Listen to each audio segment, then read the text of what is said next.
ایک railway station پر ایک فقیر روزانہ کی طرح لوگوں سے پیسے مانگ رہا تھا۔ اس کی نظر ایک صاف ستھرے اور قیمتی کپڑوں میں ملبوس بزنس مین پر پڑی تو اس نے سوچا کہ یہ آدمی ضرور امیر ہے، یہ مجھے اچھا خاصا پیسہ دے گا۔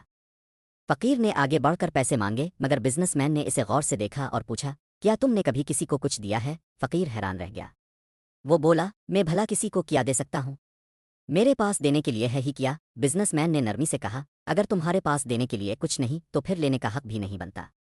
دنیا میں ہر چیز ایک تبادلے پر چلتی ہے، کچھ دو کچھ لو۔ یہ بات فقیر کے دل پر بجلی بن کر گری۔ وہ سارا دن اسی سوچ میں ڈوبا رہا کہ لوگ اکثر اسے نظر انداز کیوں کرتے ہیں۔ شاید اس لیے کہ وہ صرف مانگتا ہے، دیتا کچھ نہیں۔ اگلے 2 دن وہ مانگنے سے رکا رہا اور سوچتا رہا کہ آخر وہ کیا دے سکتا ہے۔ تیسرے دن اس نے ریلوے لائن کے پاس جنگلی پھول دیکھے۔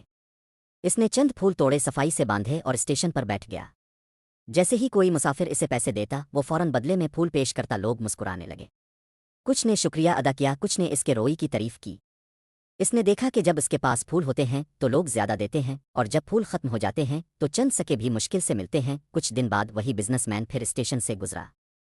فقیر نے خوشی سے آگے بڑھ کر اسے بھی پھول پیش کیے اور کہا، سر یہ آپ کے لیے، اور اگر ممکن ہو تو بدلے میں کچھ دے دیجیے۔ بزنس مین نے ہنستے ہوئے کہا، اب تم مانگتے نہیں، اب تم ایک کاروباری ہو، تم نے تبادلے کی اصل قیمت سمجھ لی ہے۔ 6 مہینے گزر گئے۔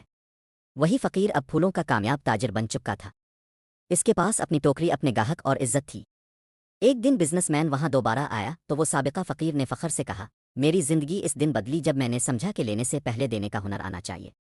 میں نے جب اپنے بارے میں بدل کر سوچا، میری دنیا بدل گئی۔ اگر تم خود کو معمولی سمجھو گے تو دنیا بھی تمہیں معمولی ہی سمجھے گی، لیکن اگر تم اپنے اندر کی قدر کو پہچان لو تو تم وہ سب بن سکتے ہو جو تم سوچتے ہو۔ سوچ بدلنے سے زندگی بدل جاتی ہے۔